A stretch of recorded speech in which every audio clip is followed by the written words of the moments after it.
समझते हैं कि उस वक्त मे भी ज़ाती तौर पर मुस्तफ़ा कमाल, वसीम या दीगर जो लोग थे उनका कसूर ना हो, क्योंकि वो एक शदीद दबाव की सूरत हाल में थे, और जो उस वक्त उनका जो लीडर था जिस पर वो जानें छिड़कते थे, उसके अज़ाइम सबके सामने हैं। अब ये जो नई मुत्तहिदा बनी है, अब वो जो ठाकुर साहब ले गए थे इनको, उनकी वजह से बनी है, बाद में मुत्तहिदा पाकिस्तान या दीगर जो भी हुए, लेकिन ये वही मज़ालिम, वही लोगों की आहें जो यहाँ पे हुए, भत्ताखोरी, बोरी बंद लाशें, दीगर जो लूट खसूट, ये जो चाइना कटिंग, वो इदारे जो 2005 तक अगर आप रिकॉर्ड जाके देखें, केडीए, केएमसी, वाटर बोर्ड, दीगर के पास अरबों रुपए अपने अकाउंट्स में थे।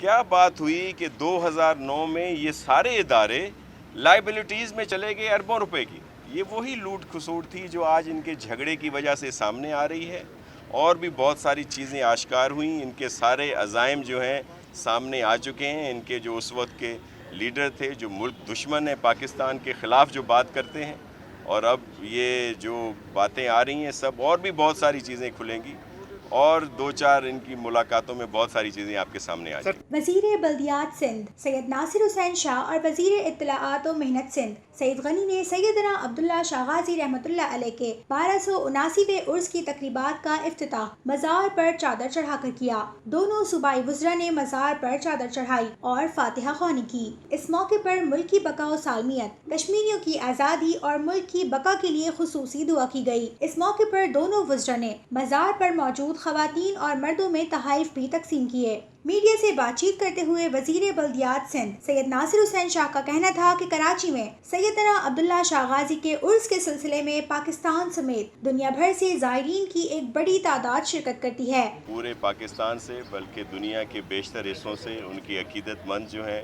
यहाँ पे हाज़िरी दे रहे हैं, और इन्हीं बुज़ुर्गों की वजह से यहाँ पे दीन इस्लाम आया, और जो भाईचारे का, अखुवत का और अमन का जो सबक, जो दर्स इन वलियों ने यहाँ पे दिया, और उसी की आज बहुत अहम ज़रूरत है। आजकल का ये जो आलम है जहाँ पे दहशतगर्दी और दीगर चीज़ों की बातें होती हैं, वहाँ पे इन बुज़ुर्गों की तालीमात पर अमल कर कर हर तरफ अमन आ सकता है, और सब लोग एक और यकजहती की बात की जा सकती है। आज हमें अपने कश्मीरी भाई बहनों को भी याद करना है, उनके लिए भी दुआ करनी है कि वहाँ पे मुश्किलात आसान हों, और जो मोदी गवर्नमेंट के मज़ालिम हैं उनसे उनकी जात छूटे और मोदी नीस्त और नाबूद हो। और इस सिलसिले में सिंध हुकूमत की जानिब से सिक्योरिटी के फुल प्रूफ इंतजामात किए गए हैं। ट्रैफिक की रवानी को बेहतर रखने और मज़ार और इसके अतराफ की सख्त सिक्योरिटी के तमाम इंतजामात को यकीनी बनाया गया है। मेयर कराची की जानिब से लंदन पैसे भेजने के मामले के सवाल पर सैयद नासिर हुसैन शाह ने कहा कि ये वो बातें थीं जो मुख्तलिफ मराहिल में सामने आई। इसी वजह से आपने देखा कि कराची के मुख्तलिफ जो डिपार्टमेंट हैं, केएमसी, वाटर बोर्ड, SBCA और दीगर जो मास्टर प्लान, बहुत जो भी दीगर डिपार्टमेंट थे, उन सब की तबाही का सबब भी ये था। हम समझते हैं कि उस वक्त मे भी ज़ाती तौर पर मुस्तफ़ा कमाल, वसीम या दीगर जो लोग थे उनका कसूर ना हो, क्योंकि वो एक शदीद दबाव की सूरत हाल में थे, और जो उस वक्त उनका जो लीडर था जिस पर वो जानें छिड़कते थे, उसके अज़ाइम सबके सामने हैं। अब ये जो नई मुत्तहिदा बनी है, अब वो जो ठाकुर साहब ले गए थे इनको, उनकी वजह से बनी है, बाद में मुत्तहिदा पाकिस्तान या दीगर जो भी हुए, लेकिन ये वही मज़ालिम, वही लोगों की आहें जो यहाँ पे हुए, भत्ताखोरी, बोरी बंद लाशें, दीगर जो लूट खसूट, ये जो चाइना कटिंग, ये जो आज यहाँ का हाल है, ये जो नालों की बात करके दूसरों पर इल्ज़ामात लगाते हैं। इन्होंने TP2 और बहुत सारी जगहों पे इंक्रोचमेंट करा दी।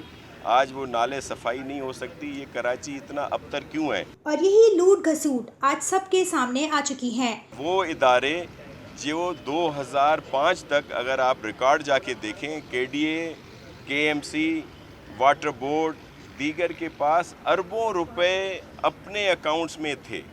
क्या बात हुई कि 2009 में ये सारे इदारे लाइबिलिटीज़ में चले गए अरबों रुपए की। یہ وہی لوٹ کھسوٹ تھی جو آج ان کے جھگڑے کی وجہ سے سامنے آ رہی ہے، اور بھی بہت ساری چیزیں آشکار ہوئیں. ان کے سارے عزائم جو ہیں سامنے آ چکے ہیں. ان کے جو اس وقت کے لیڈر تھے جو ملک دشمن ہیں پاکستان کے خلاف جو بات کرتے ہیں، اور اب یہ جو باتیں آ رہی ہیں سب اور بھی بہت ساری چیزیں کھلیں گی، اور دو چار ان کی ملاقاتوں میں بہت ساری چیزیں آپ کے سامنے آ جائیں سر تحقیقات آپ کا جی ڈپارٹمنٹ بالکل تحقیقات ہوگی. اب بھی دیکھیں ہمیشہ مورد الزام سندھ گورنمنٹ کو کیا جاتا ہے، حالانکہ سندھ گورنمنٹ ان اداروں کو سپورٹ کرتی ہے. آج بھی اربوں روپے اس مد میں صرف کراچی کے اداروں کی یوٹیلیٹیز بل کی اس میں جاتے ہیں، ان کی تنخواہوں کی مد میں جاتے ہیں، ان کے دیگر جو ترقیاتی کام ہیں اس میں چلے جاتے ہیں. صرف اگر آپ نالوں کی صفائی کی بات کریں تو پچھلے سال یہ جو ابھی گزرا ہے 55 کروڑ روپے سندھ گورنمنٹ نے دیے. وزیر اطلاعات و محنت سندھ سعید غنی نے مراد علی شاہ کی نااہلی کے سوال پر کہا کہ ابھی مراد علی شاہ وزیر اعلیٰ ہیں اور وہی رہیں گے. انہوں نے کہا کہ جس طرح کی بیوقوفی اور بھنڈ مار کر عمران نیازی نے حکومت حاصل کی، اسی طرح اب MQM بھی یہی چاہتی ہے. جس طرح انہوں نے بیوقوفی کی حرکتیں کر کے اقتدار حاصل کر لیا، شاید ہم بھی اس طرح کے کوئی بھنڈ ماریں تو شاید ہمارا بھی کوئی داؤ لگ جائے، اس کوشش میں ہیں. لیکن مجھے حیرت اس بات پر ہو رہی ہے، وہ کہتے ہیں کہ سندھ حکومت کو آپ ٹیکس مت دو اور وفاقی حکومت کو دو. سندھ حکومت جو تقریباً 125 ارب روپے اس سال کراچی پہ خرچ کرنے جا رہی ہے اس کو مت دو، لیکن وفاقی حکومت جو 12 ارب روپے خرچ کرے گی اس سال پر اس کو ضرور پیسے دو. سندھ حکومت جو کراچی میں اس وقت ترقیاتی کام کروا رہی ہے اس کو مت دو پیسے، لیکن جو K4 کے پیسے نہیں دے رہی ہے وفاقی حکومت اس کو آپ ٹیکس دے دو. جو S3 کے پیسے نہیں دے رہی ہے وفاقی حکومت اس کو آپ ٹیکس دے دو. کراچی کے لوگوں کے لیے 1200 کیوسک اضافی پانی کی الوکیشن نہیں کر رہی ہے وفاقی حکومت، اس کو آپ ٹیکس دے دو. تو میں سمجھتا ہوں کہ یہ کراچی کے لوگوں کی نمائندگی کے نام پر ایک بہت بڑی کلنک کا ٹیکہ ہے. ایک سوال کے جواب میں سعید غنی نے کہا کہ مصطفیٰ کمال اور میئر کراچی ایک دوسرے کو اچھی طرح جانتے ہیں، اور وہ جو ایک دوسرے کے لیے کہہ رہے ہیں وہ دونوں ہی درست ہو سکتے ہیں. ایک دوسرے کو بہت زیادہ اچھی طرح جانتے ہیں تو میرا خیال ہے کہ یہ باتیں انہی کو کرنے دیں، لیکن ہم اصولی طور پر اس بات کے قائل نہیں ہیں کہ جب تک کسی کے اوپر کوئی الزام ثابت نہ ہو جائے اس طرح کی کوئی کارروائی کسی خلاف نہیں ہونی چاہیے. لیکن ظاہر ہے جو مصطفیٰ کمال کہہ رہے ہیں شاید وہ بھی ٹھیک ہوگا، جو وسیم اختر کہہ رہے ہیں وہ بھی ٹھیک ہوگا. یہ تبدیلی کا ایجنڈا 2008 میں جب ہم آئے تھے تب بھی کوشش ہوئی، پھر اس کے بعد 2013 میں جب آئے تب بھی کوشش ہوئی، اور اب 2018 میں جب ہم آ گئے پھر بھی کوشش ہو رہی ہے. جس طرح یہ ماضی میں ناکام ہوئے اس مرتبہ بھی ناکام ہوں گے.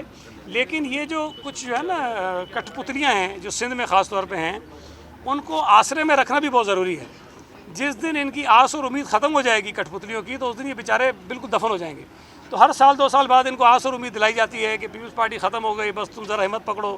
کبھی الیکشن میں آسرے دیے جاتے ہیں کہ تم جیت رہے ہو، تم چیف منسٹر بن رہے ہو، تم منسٹر بن رہے ہو. اسی طرح ایک نیا آسرا شاید ان کو ملا ہے جس کی جستجو میں لگ گئے.